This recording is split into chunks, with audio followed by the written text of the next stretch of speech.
इस ग्लास पे बनाने वाले हैं मूनलाइट सीनरी। तो चलो शुरू करते हैं। सबसे पहले आउटलाइन यहाँ पे बनाना है, जो कि परमानेंट मार्कर हम यूज कर रहे हैं।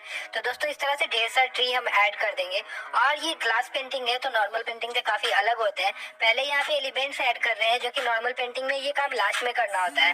कुछ स्टार्स भी बना लेंगे और मून भी बना देंगे, मतलब जितना भी एलिमेंट्स है वो पहले बना लेंगे। दोस्तों इस तरह की पेंटिंग अगर ट्राई करना चाहते हो तो ग्लास का लिंक पिन कमेंट में है, वहाँ से आप परचेज कर सकते हो और आप भी ट्राई कर सकते हो। मून बनाने के बाद यहाँ पे कुछ स्टार्स हम दे रहे हैं। इसके बाद कुछ ग्लोइंग स्टार भी हमने बना दिए हैं। बैकग्राउंड बनाने का बारी है, तो व्हाइट कलर से स्टार्ट किए थे और ब्लू कलर ऐड किए तो लाइट कलर यहाँ पे बन चुका है। दोस्तों ऊपर की तरफ हम डार्क कलर देंगे और नीचे की तरफ लाइट कलर।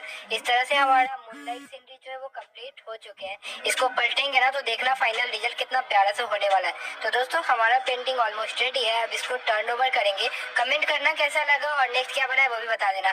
3, 2 एंड 1 नेक्स्ट क्या बना है वो भी कमेंट कर दो, जल्द से जल्द वो भी बना देंगे। Thanks for watching.